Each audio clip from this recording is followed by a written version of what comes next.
How's it going, guys, and welcome back to the channel. Today we're going to be talking about the new manual Supra that is going to be available, I think, starting at the end of this summer as a 2023 model year. Now, before we get into today's video, definitely be sure to leave a like, subscribe, click the bell icon down there to turn on post notifications. It helps me out a ton as a smaller YouTuber, and I truly do appreciate all the support that you guys give to the channel.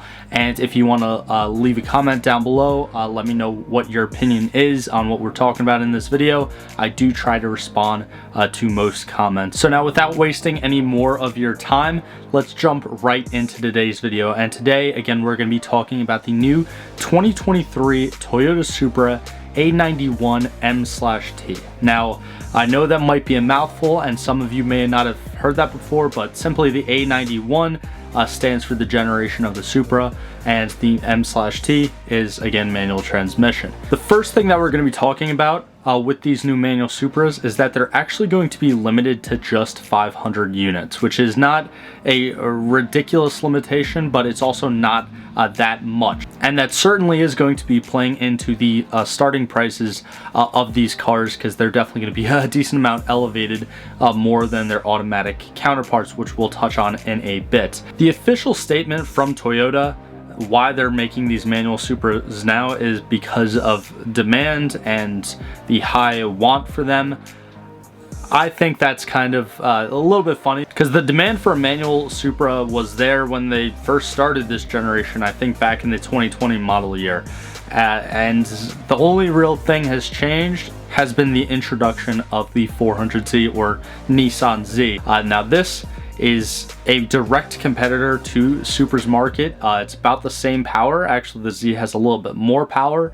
It costs basically 10 grand less, coming in at right around 40,000 US dollars, and it is offered in a manual transmission option, or at least that option is available to the consumers, whereas the Supra was initially, and still is as of right now, only offered in the automatic option. Now, another main point that people like to rip on these new Supras about, you hear it all the time, it's a huge meme by now, but they're basically just, people say that they're basically just BMWs underneath a Toyota body. I get where people are coming from. I totally get it. It's a BMW engine, BMW trans, BMW drivetrain, pretty much. Everything is BMW underneath that car. And I did actually have the privilege to review a 2021 Supra back in, I think, September of 2020. So if you want to check that out, the link will be on top of the video right now, although I have to say that is when I first really started YouTube, so the quality of that video might not be that well.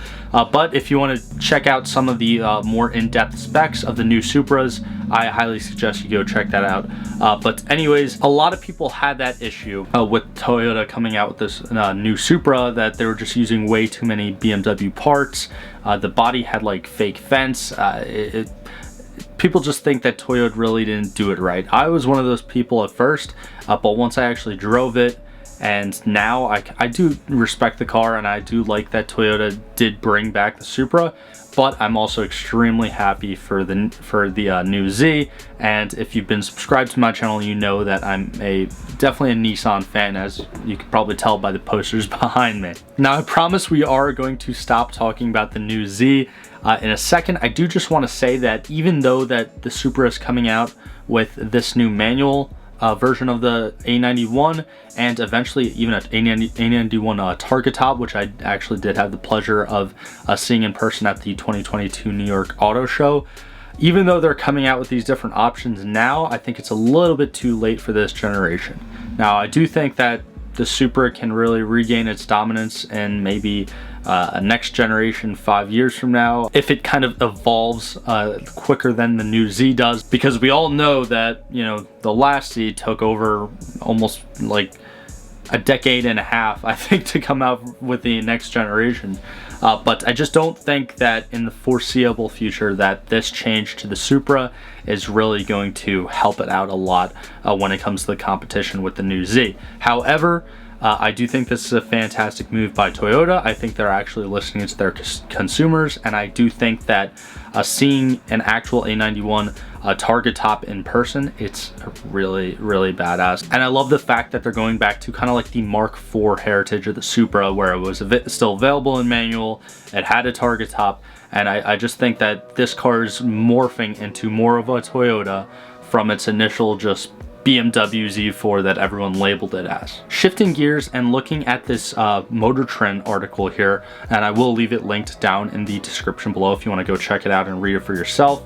But as you can see by the title, the new manual transmission is finally here for the new 2023 Supra, and I'm going to be skipping down.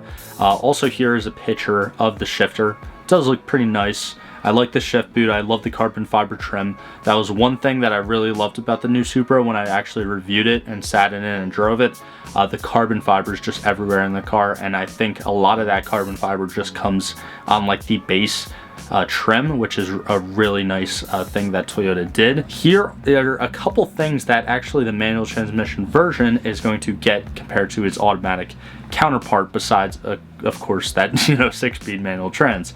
So the stick shift cars will get their own suspension tune and a reprogrammed traction control, which would avoid slip in first gear in icy situations. That's a very very specific situation, I guess, but I still think that's kind of cool. Now, I also think that this right here, the hairpin plus function, is pretty interesting. I was doing some research on it, and it's basically designed for like driving uphill.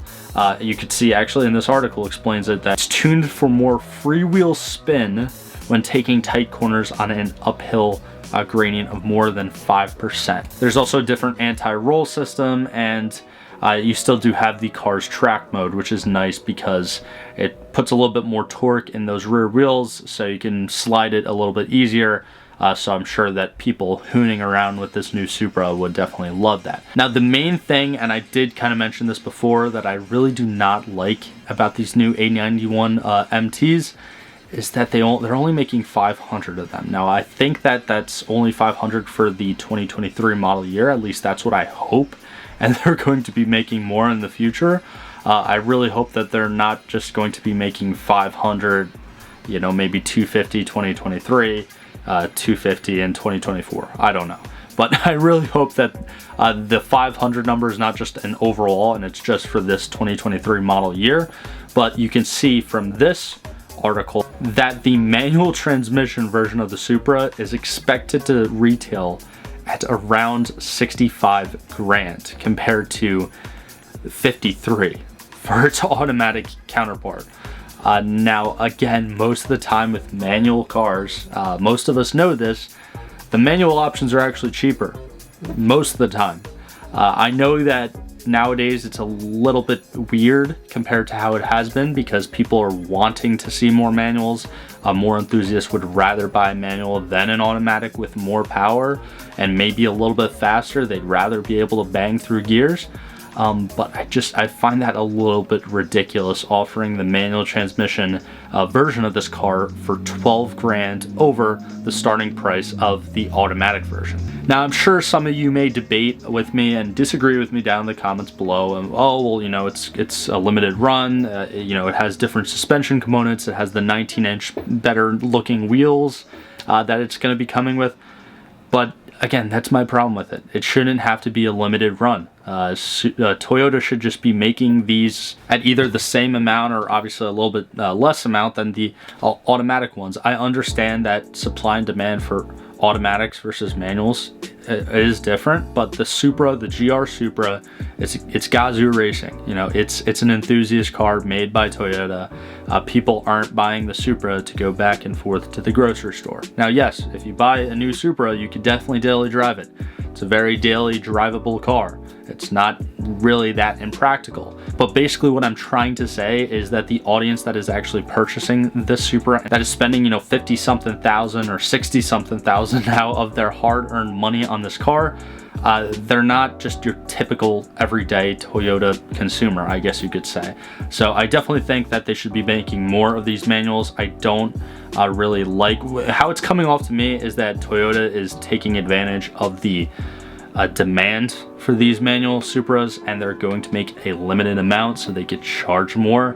But I hope that's not the case. Maybe I'm just being naive, but I really hope that Toyota does make more of these manual Supras in the future. Let me know what you guys think down in the comments below. Let me know if you think that it's completely overpriced, especially when, again, I hate to obsess over it, but the Nissan Z came out. Everyone has been loving it, or most people have been loving it, let's put it that way, and it's starting at 40 grand. And the manual option is cheaper, I believe. Don't quote me on that, I'll edit it in if I'm wrong, but I believe that the manual option does retail for less than the automatic Zs. And again, if you haven't already, definitely be sure to go down there, click the like button, subscribe, turn on post notifications, all that stuff. Again, I do really appreciate it a lot as a smaller YouTuber on this platform. But anyways, guys, I hope you all have a great day, and I'll see you in the next one.